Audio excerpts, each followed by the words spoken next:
They are at the start of their journey, they think outside the box, and they often come up with bright ideas. Their projects are innovative, they are a new generation of business people, and their distinguishing features are creativity and enthusiasm. This is the world of startups, the program about IT developers and the industry of startups.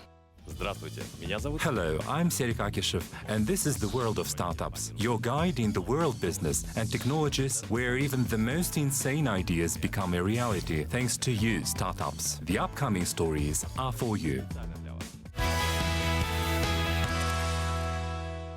The Association of Automation and Robotics. What goals does it pursue? Our correspondents have details.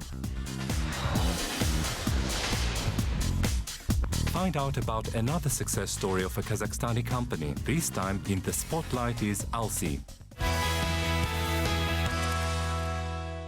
The world-leading companies in robotics are Japan, China, the USA, South Korea and Germany. In each of these countries, appropriate programs of development have been approved and cooperation with non-governmental organizations has been established. In Kazakhstan, the Association of Automation and Robotics have been recently founded in the high-tech field. What goals does it pursue to keep up with the world leaders in this industry? Find out in Trends.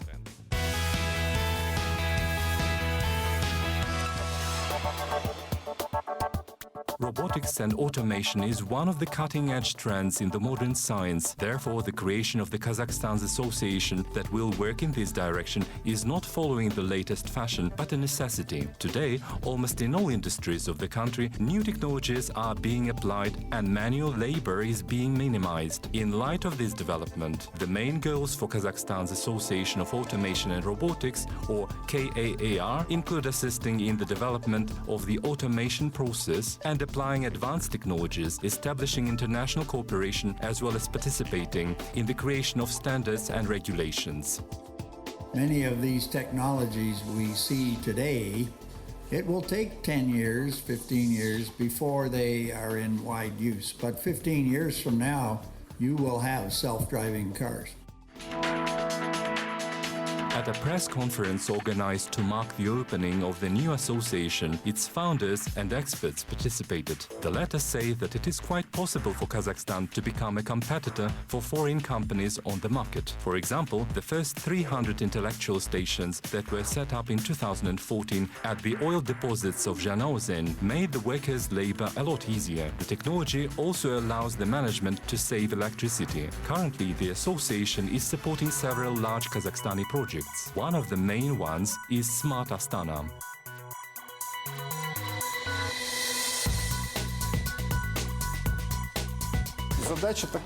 One of the aims is to make people's life more comfortable in terms of receiving official services and in making the environment better. The technology may be helpful in tourism as well. The whole concept of the smart city is aimed at satisfying people's needs. In the near future, the KAAR is planning to concentrate more on the search of Kazakhstani innovators and their synergy with local businesses, enterprises and national companies.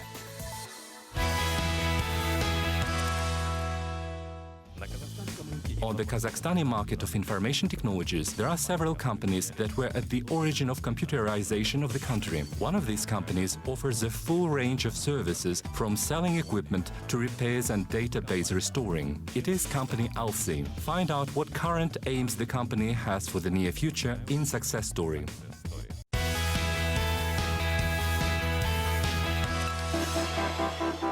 The shares of this company account for 15% of the nationwide assets. But when the company started the business from selling ordinary calculators that were in great demand those days, this proved profitable and allowed the company to become the largest market player in sales and repairs of computers in the country. A corporate in the past, currently the company is the largest market player in selling and repairing computers in the country.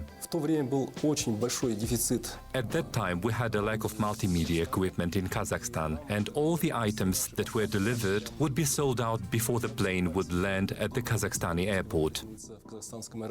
Since then, the range of goods the company sells has exceeded 10,000 kinds of items. They have an online shop, a warehouse, and the company itself has grown eightfold, having survived 3 devaluation waves. The first one was the default in 1998, which was a disaster for businesses and industries, but the company managed to save all the jobs. Today it has 500 employees and the company's annual salary fund is more than 100 million tenge.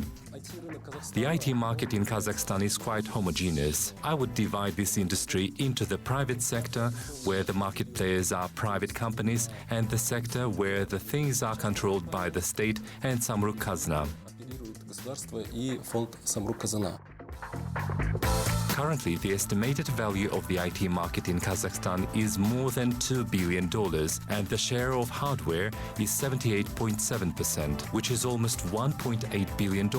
At the same time, experts predict a decrease of more than 5% in sales in the IT sector. Therefore, many enterprises are in search of new ways of compensating the economic losses. This company has come up with a solution called the Mobile Office. It is a soft by Microsoft, which allows the users to work from any part of the world, from any device. Generally, the current global trend indicates that more and more people are refusing to use desktop computers and prefer laptop computers and smartphones instead. So in 2015, the global sales of PCs and their sales in Kazakhstan in particular are expected to fall more dramatically than it was predicted earlier, by 5% instead of the previously predicted 3.3%.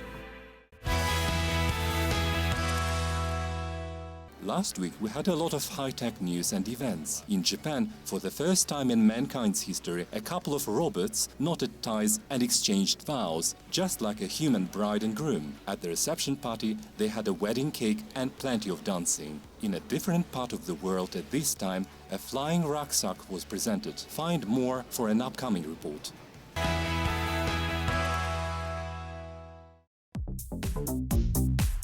Martin Aircraft, a company from New Zealand, announced that in 2016 it will start large-scale production of their rocket packs, a flying rucksack worn on the back called personal jetpacks. The device can be used as personal means of transportation as well as a non-pilot device. It can raise 120 kilograms to the height of 1 kilometer. The highest speed is 74 kilometers an hour. Its maximum flight time is 30 minutes and the fuel capacity is 45 liters. The device body is made of carbon fiber and aluminium and has been designed with a ballistic parachute in mind. It will cost $150,000. It has been also mentioned that sales will start only when a program for jetpack pilots is ready, with all safety regulations for the device.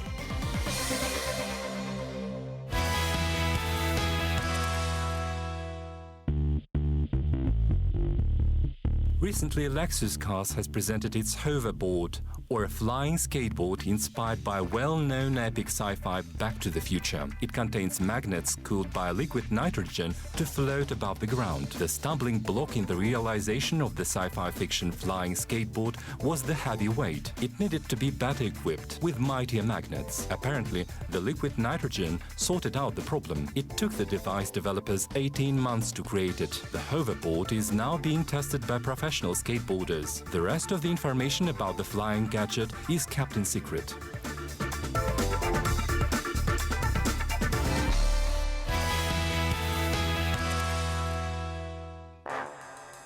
In Japan, for the first time in history, two robots got married. Female android Yukirini and Robert Frois officially tied knots. The bride was led down to the aisle by the robot's creator, Mayava Denki. After the ceremony, the couple cut the wedding cake and danced to the tunes of a mechanical orchestra. By the way, the reception part was held by Robert Pepper. This robot can talk, understand human speech, and express human emotions. As for female androids like Yukirini, it is planned to produce such robots commercially in just 10 or 15 years. They can be used for various purposes. For example, at fairs and exhibitions, they can work as guides, as universal assistants at airports, or as concierges in hotels.